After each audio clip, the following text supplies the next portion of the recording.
नमस्कार, बहुत बहुत स्वागत है न्यूज़ 21 में आप सबका। आपके साथ मैं हूं रितिका पांडे। हमारा स्पेशल बुलेटिन देख रहे हैं खबर दिन भर। जी हां, और खबर आ रही है सोजत रोड से। Dayawati secondary school Sojat road में अंतर्राष्ट्रीय बालिका दिवस का पर्व बड़े ही उत्साह और हर्षोल्लास के साथ मनाया गया है। इस विशेष अवसर पर विद्यालय में विभिन्न कार्यक्रमों का आयोजन किया गया है, जिनमें छात्राओं ने बढ़ चढ़कर हिस्सा भी लिया है। कार्यक्रम के दौरान छात्र छात्राओं ने नारी सशक्तिकरण पर भाषण के माध्यम से बालिकाओं के अधिकार, शिक्षा और सशक्तिकरण का महत्वपूर्ण संदेश दिया। विद्यालय परिवार ने संकल्प लिया कि वे बालिकाओं को समान अवसर प्रदान करने और उनके उज्जवल भविष्य के लिए सतत प्रयास करते रहेंगे। कार्यक्रम में विद्यालय के प्रधानाध्यापक प्रदीप कुमार शर्मा एवं निदेशक कन्हैया लाल शर्मा का विशेष सहयोग और मार्गदर्शन रहा है। पाली से ललित तिवारी की रिपोर्ट।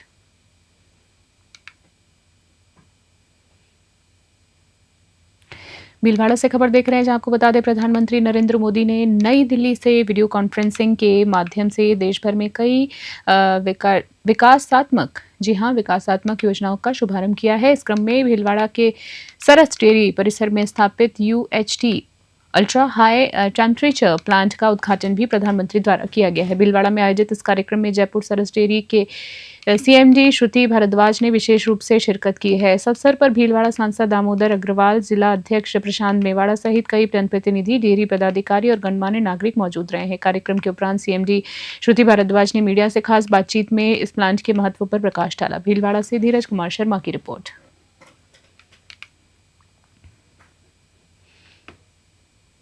आसन से खबर देख रहे हैं। विगत सप्ताह प्रतापपुरा गांव में युवक विनोद सिंह पर दिनदहाड़े फायरिंग की घटना के मामले में आसन थाना पुलिस को बड़ी सफलता हासिल हुई है। आपको बता दें, जहां फायरिंग के आरोपियों को गिरफ्तार कर उनके कस्बे में उनकी परेड भी निकाली गई है। जी हां, देख सकते हैं विजुअल में, जहां पुलिस ने गिरफ्तार किए गए आरोपी को लेकर मुख्य बस स्टैंड से आसन कस्बे के मुख्य मार्ग से होते हुए परेड निकाली। इस संबंध में अधिक जानकारी थानाधिकारी हंसपाल सिंह चौहान ने दी है। आसन थाना पुलिस की इस कार्रवाई से अपराधियों में भय और आमजन में सुरक्षा की भावना मजबूत हुई है। आसन से ब्यूरो रिपोर्ट।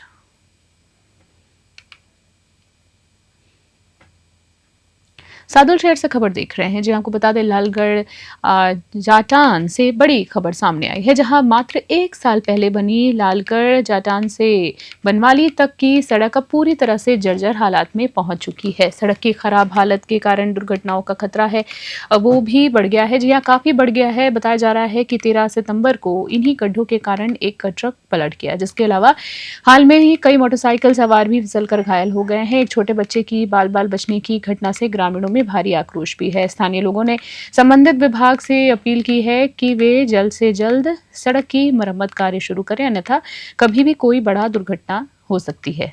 सादुल शहर से राजेश भाटी की रिपोर्ट।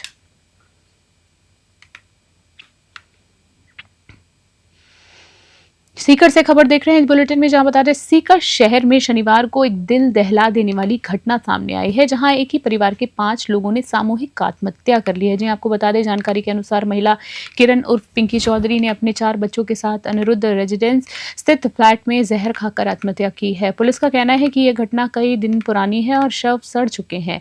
प्रारंभिक जांच में सामने आया है कि किरण अपने पति से अनबन के चलते पिछले कुछ समय से बच्चों के साथ अलग रह रही थी। CO सुरेश शर्मा ने बताया है कि पोस्टमार्टम रिपोर्ट के बाद ही मृत्यु का सही समय और कारण स्पष्ट हो पाएंगे। पुलिस परिजनों और परिचितों से पूछताछ कर रही है ताकि आत्महत्या के पीछे की असली वजह सामने आ सके। सीकर से दुर्गा सिंह कुमावत की खास रिपोर्ट। अनिरुद्ध रेजिडेंसी से सूचना मिली थी कि एक परिवार है जो उसके फ्लैट में स्मेल आ रही है, काफ़ी दिन से खुला नहीं है। जिस पर आकर चेक किया है तो यहाँ उस परिवार की डेड बॉडीज़ हैं। अभी जो है FSL टीम को बुलाया गया है और कार्रवाई चल रही है। SP साहब, एडिशनल SP साहब ने अभी इसका दौरा किया है। कितनी बॉडी मिली है? 5 बॉडी होने का अनुमान है, अभी और देखेंगे उसमें।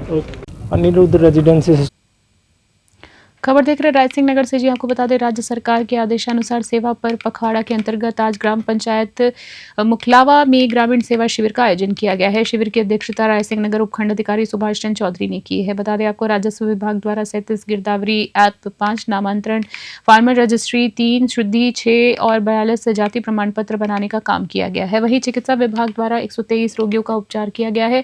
कृषि विभाग द्वारा मुख्यमंत्री कृषक साथी योजना के तहत 168 करीब लाभार्थियों को सरसों बीज मिनी किट देकर योजना का लाभ दिया गया है। प्रधानमंत्री आवास योजना के तहत 60 व्यक्तियों को शिविर में आवास योजना का लाभ देकर लाभान्वित भी किया गया है। शिविर में उप तहसीलदार राजकुमार डुडाना सहित सभी ब्लॉक स्तरीय अधिकारी और कर्मचारी भी उपस्थित रहे। रायसिंह नगर से राजू शर्मा की रिपोर्ट। नाथद्वारा से खबर देख रहे सनराइज विद्यालय परिवार नाथद्वारा द्वारा प्रति वर्ष की भांति इस वर्ष भी जॉय ऑफ गिविंग अभियान के अंतर्गत हर घर दीपावली के उपलक्ष्य में जरूरतमंदों को सामग्री वितरित की गई है। ये अभियान जो है विद्यार्थियों के सहयोग से संकलित उपहारों और सामग्री के वितरण के लिए आयोजित किया गया है। साथ ही साथ आपको बता दें इस दौरान आसपास की कई बस्तियों और सरकारी विद्यालयों में जरूरतमंद बच्चों एवं परिवारों को पाठ्य सामग्री, खाद्य सामग्री और पहनने योग्य वस्त्र वितरित किए गए हैं। इस अवसर पर सभी विद्यार्थियों, अध्यापकों एवं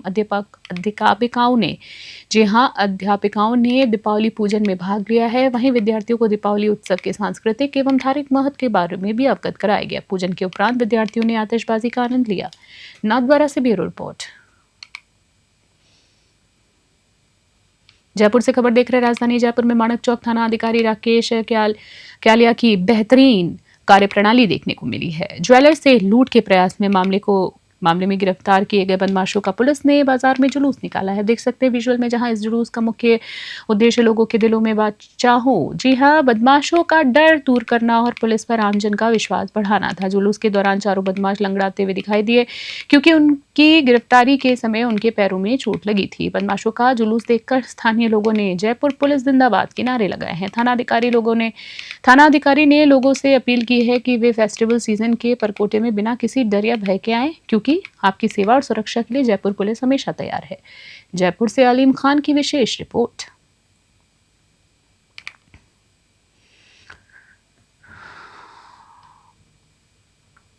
करौली से खबर देख रहे हैं। जी बता दें, करौली में शुक्रवार को करवा चौथ त्यौहार की खुशियां उस समय मातम में बदल गई जब एक पुलिस जवान की दर्दनाक हादसे में जीवन लीला समाप्त हो गई है। पुलिस जवान की मृत्यु पुलिस लाइन स्थित क्वार्टर में घर की सफाई करते समय हुई। बताया गया है कि सफाई करते समय जवान का कुर्सी से पैर फिसल गया और गले में फंदा लगने से उसकी मृत्यु हो गई है। मृतक के शव का पोस्टमार्टम एसपी लोकेश सोनवाल की मौजूदगी में किया गया। पोस्टमार्टम के बाद शव को पुलिस ने गाड़ी में उनके पैतृक गांव खेड़ी हेवत पहुंचाया गया है, जहां पुलिस ने सम्मान के साथ उनका अंतिम संस्कार किया। करौली से राधा रमन सारस्वत की रिपोर्ट।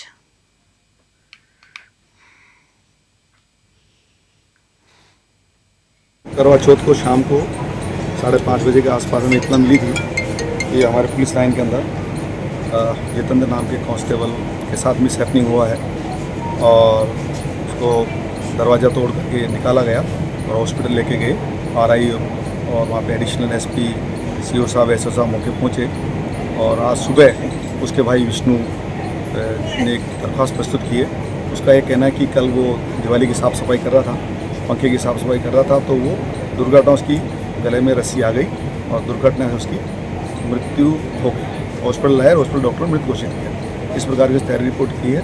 अभी मेडिकल बोर्ड से पोस्टमार्टम चल रहा है, परिजन साथ में है और पोस्टमार्टम के पश्चात उनको बॉडी सपोर्ट कर देंगे, रखेंगे। कोटा से खबर देख रहे भाजपा के वरिष्ठ ताकत नेता चैन सिंह राठौड़ को नई जिम्मेदारी सौंपते हुए उन्हें सहकारिता सदस्यता अभियान के तहत कोटा देहात मॉनिटरिंग टीम का प्रभारी नियुक्त किया गया है। आपको बता दें, ये नियुक्ति जो है भाजपा प्रदेश अध्यक्ष मदन राठौड़ के निर्देशानुसार और प्रदेश मंत्री और सदस्यता अभियान सहकारिता आंदोलन के संयोजक वासुदेव चावला की अनुशंसा पर की गई है। राठौड़ वर्तमान में कोटा बूंदी दुग्ध उत्पादक सहकारी संघ लिमिटेड एवं कोटा सहकारी भूमि विकास बैंक के अध्यक्ष हैं। चैन सिंह राठौड़ प्रदेश के वरिष्ठ सहकार नेता हैं, जिन्होंने वर्षों से किसान हितों का नेतृत्व किया है। कोटा से कामिंदु जोशी की रिपोर्ट।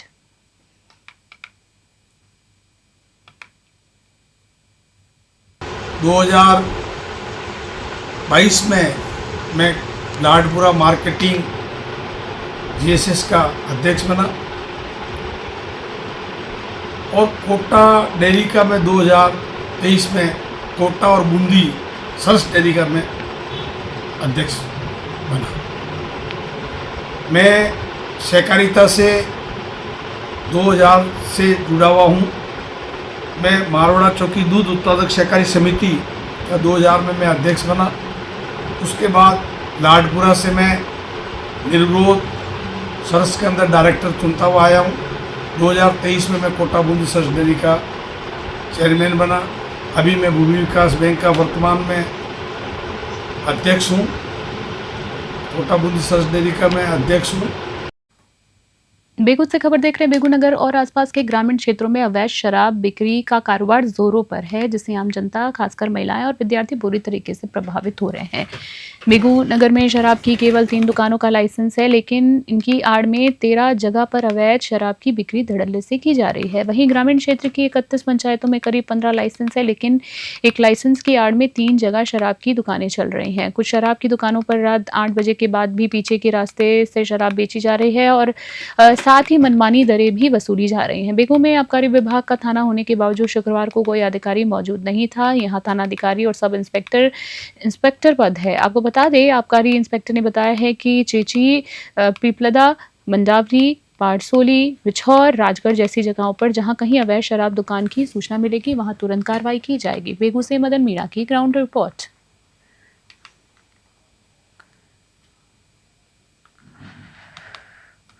अलवर से खबर देख रहे हैं। अलवर शहर के उद्योग नगर थाना क्षेत्र की बख्तल की चौकी पर समुदाय विशेष के लोगों द्वारा लेन देन के मामले में हमला कर युवक करण की हत्या का मामला शनिवार सुबह गर्मा गया है। आपको बता दें, जहां घटना के विरोध में पूर्व विधायक ज्ञानदेव आहूजा समेत विश्व हिंदू परिषद, विहिप और बजरंग दल के कार्यकर्ताओं ने जिला अस्पताल पहुंचकर विरोध प्रदर्शन और धरना शुरू कर दिया है। विश्व हिंदू परिषद के प्रेम सिंह राजावत ने आरोप लगाया है कि ये मॉब लिंचिंग की घटना है और ये एक बड़ा अपराध है। उन्होंने आरोपियों के खिलाफ सख्त कार्रवाई और अतिक्रमण पर बुलडोजर चलाने की मांग की है। प्रशासन की समझाइश के बाद विरोध प्रदर्शन कर रहे लोगों ने धरना खत्म कर 8 सूत्री मांग पत्र सौंपा है। इसके बाद मृतक करण का मेडिकल बोर्ड से पोस्टमार्टम कराया गया। अलवर से प्रदीप गोयल की रिपोर्ट। देखिए, जिस तरीके से अलवर में क्राइम बढ़ रहा है और इस भारतीय जनता पार्टी की सरकार अपने कार्यकर्ताओं को यहाँ लिपापोती करने भेज देती है। मैं ये कह रहा हूँ, अपराधी की कोई जाति नहीं होती, ना कोई उसका धर्म होता है। अपराधी अपराधी होता है। हिंदू, मुस्लिम, सिख, ईसाई किसी में कोई भी अपराध करे उसके खिलाफ सख्त कार्रवाई होनी चाहिए। वो आदमी गिरफ्तार होना चाहिए और इतनी कठोर कार्रवाई होनी चाहिए कि दोबारा वो आदमी अपराध करने की जहमत नहीं उठाए। अब आपने मीटिंग करी है क्या? आज 24 आदमियों की कमेटियां बनी है। जो ये मर्डर हुआ है इसको लेकर 4-5 मांग रखी है, 8 मांग। उसमें सबसे पहली मांग है उस परिवार को सुरक्षा। दूसरी मांग है कम से कम 1 करोड़ का मुआवजा। उसका बाप अकेला रह गया, बुजुर्ग आदमी, घर में कोई कमाने वाला नहीं है। ये कहते हैं कि मुआवजा नहीं मिलता तो उदयपुर में अशोक गहलोत जी ने वो जो कन्हैया लाल सेन मरा था उसको 50 लाख मुआवजा दिया था। इसलिए 1 करोड़ रुपए कम से कम उस परिवार को मुआवजा दिया जाए। उस परिवार के किसी व्यक्ति को नौकरी दी जाए सरकारी। देखिए, इसमें जो है पुलिस की जो जिम्मेदारी है वो मैं बताता हूँ कि जो एफआईआर है वो कल ही, जैसे ही परिवादी ने एफआईआर दी, वो एफआईआर दर्ज हो गई। उसके बाद जो 302 है धारा वो भी चढ़ गई। उसके बाद इसमें पुलिस के बिहाफ पे ये क्लैरिफिकेशन है कि जो मेडिकल होगा वो मेडिकल बोर्ड से होगा, ताकि बहुत विस्तृत से और सटीक से वो रिपोर्ट बनाई जाए। और दूसरा ये है कि इसमें जितने भी आरोपी है उनको सबको इसमें अरेस्ट किया जाएगा और जैसे ये प्रक्रिया कंप्लीट होती है पोस्टमार्टम की और बॉडी सुपुर्दगी की, उसके बाद आज ही आपको कुछ अरेस्ट दिख जाएंगे। इसमें चूंकि ये अपराध से जुड़ा हुआ प्रकरण था तो मेजर इनकी डिमांड थी वो मुलजिमों के विरुद्ध कार्रवाई की थी। तो इसमें पुलिस की तरफ से बहुत इफेक्टिवली और त्वरित कार्रवाई इसमें की गई है और रिमेनिंग जो मुलजिम है उनको पुलिस की तरफ से अरेस्ट करने का आश्वासन एडिशनल एसपी साहब की तरफ उनकी टीम के द्वारा दिया गया है। एक इनका अतिक्रमण से रिलेटेड जो प्रशासन से संबंधित इनका इशू था उसमें मौके पर ही एनएच की टीम को यूआईटी और तहसीलदार हमारे जो उनको भेज करके मौके पर ऐसा अतिक्रमण को हटवाने की कार्रवाई की जा रही है। जहां तक स्थायी अतिक्रमण और उनके द्वारा ढाबा सरकारी जमीन पर बनाए जाने का सवाल है, उसमें नियमानुसार किस नंबर पे बना हुआ है उसके राजस्व रिकॉर्ड को देख करके आगे उसमें कार्रवाई की जाएगी। सरकारी जमीन पर है तो उसमें नियमानुसार 90-20 कार्रवाई। सायला से खबर देख रहा है। सायला उपखंड क्षेत्र में विद्युत विभाग द्वारा पारंपरिक मीटरों के स्थान पर स्मार्ट मीटर लगाए जाने के विरोध में शनिवार को किसानों, व्यापारियों और ग्रामीणों ने एकजुट होकर तहसीलदार लक्ष्मी चौधरी को उपखंड अधिकारी के नाम ज्ञापन सौंपा है। ग्रामीणों ने आरोप लगाया है कि ठेकेदार जबरन घरों में घुसकर मीटर बदलने की कोशिश कर रहे हैं और विरोध करने पर अभद्रता भी की जा रही है, जो पूरी तरह से नियमों के विरुद्ध है। ग्रामीणों ने चेतावनी दी है कि यदि निजी फर्म द्वारा जबरदस्ती स्मार्ट मीटर लगाए जाने की कार्रवाई नहीं रोकी गई तो शीघ्र ही धरना प्रदर्शन किया जाएगा। इस बीच स्मार्ट मीटर लगाने वाली निजी फर्म की एक बोलेरो गाड़ी को पुलिस ने नियम के विरुद्ध काले शीशे और बम्पर लगे होने पर कार्रवाई करते हुए सीज कर चालान बनाया है। साइला से खीम सिंह राजपुरोहित की रिपोर्ट।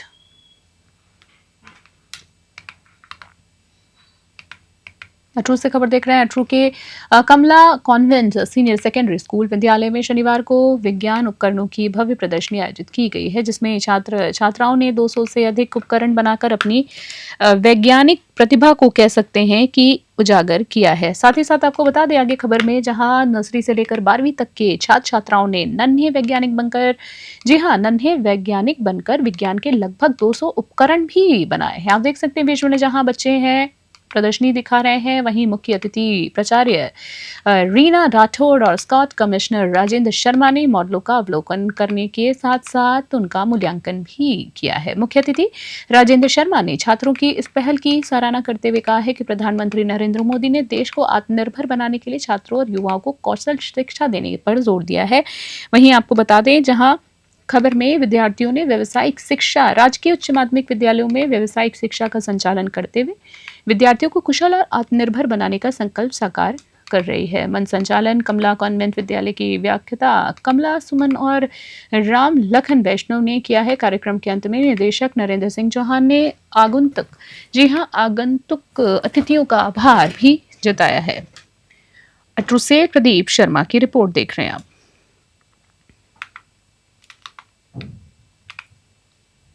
सोजत रोड से खबर आ रही है, जहां राष्ट्रीय स्वयंसेवक संघ के शताब्दी वर्ष के उपलक्ष्य में सोजत रोड मंडल द्वारा आज भव्य पथ संचलन कार्यक्रम का आयोजन भी किया गया है। पथ संचलन की शुरुआत श्री आई माताजी छात्रावास से हुई है। ये संचलन नगर के प्रमुख मार्गों से होते हुए आगे बढ़ा है। वहीं स्वयंसेवक कदम से कदम मिलाते हुए अनुशासित पंक्तियों में चल रहे थे। पूरे मार्ग में गूंजते जोशीले जय उद्घोष के साथ वातावरण में देशभक्ति और उत्साह का संचार हो गया। कार्यक्रम के दौरान जगह जगह स्वयंसेवकों पर पुष्प वर्षा कर स्वागत किया गया। पथ संचलन में धुंधला, सवराट, दादिया, बोरनड़ी और मूसलिया गांव के स्वयंसेवकों ने उत्साहपूर्वक भाग लिया। फाली सेलर तिवारी की रिपोर्ट।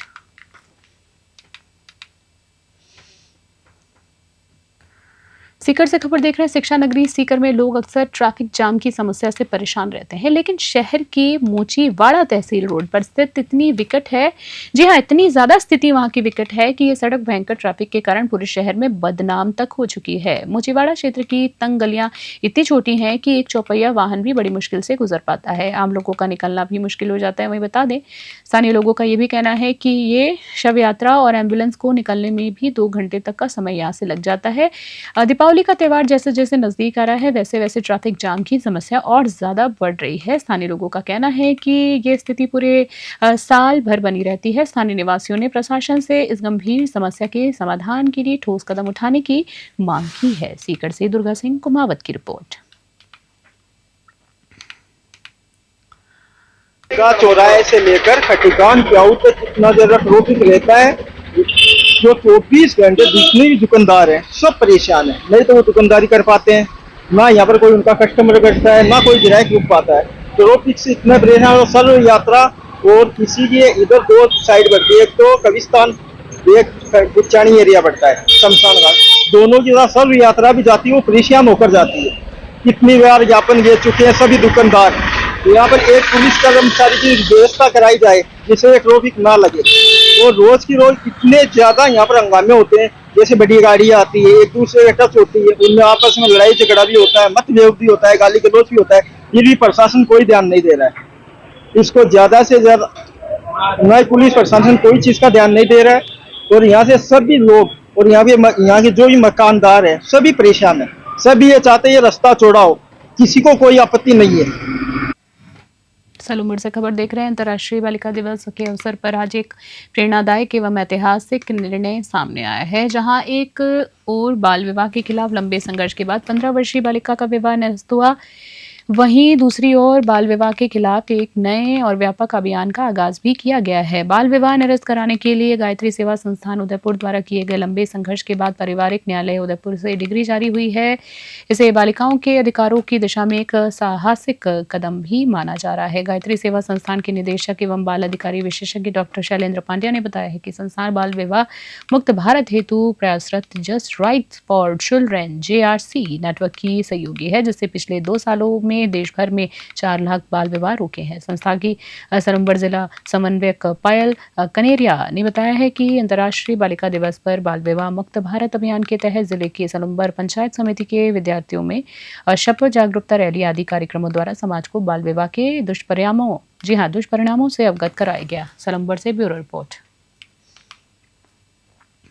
खबर देख रहे हैं बेगू से, जहां बेगू उपखंड क्षेत्र की खेरपुरा और पारसोली ग्राम पंचायतों में आज ग्रामीण सेवा शिविर का आयोजन किया गया है। इन शिविरों में विधायक डॉक्टर सुरेश धाकड़ सहित प्रशासनिक और विभागीय अधिकारी सम्मिलित हुए हैं। जी आपको बता दें, अधिकारी जो थे वो सम्मिलित हुए, आप देख सकते हैं विजुअल में, जहां शिविर में राजस्व विभाग, पुलिस विभाग, पंचायती राज विभाग, बिजली विभाग, चिकित्सा विभाग, वन विभाग, PWD विभाग, शिक्षा विभाग, रसद विभाग तथा अन्य विभागों के उपखंड स्तरीय अधिकारी एवं कर्मचारी मौजूद रहे। विधायक डॉक्टर सुरेश धाकड़ ने शिविर में ग्रामवासियों से सीधा संवाद किया और उन्हें जन कल्याणकारी योजनाओं की जानकारी दी है। इस दौरान उन्होंने क्षेत्र के विकास के लिए कई महत्वपूर्ण घोषणाएं भी की हैं। फतेहपुर देवलच में विधायक ने 2 कमरों की घोषणा की है। जी हां, साथ ही सामुदायिक भवन, टीन शेड और स्कूल 4 दीवारी की घोषणा भी की है। विधायक ने पारसोली पंचायत में भी कई अन्य घोषणाएं की। बेगू से मदन मीणा की खास रिपोर्ट। खास बुलेटिन में इतना ही। बने रहे न्यूज़ 21। नमस्कार।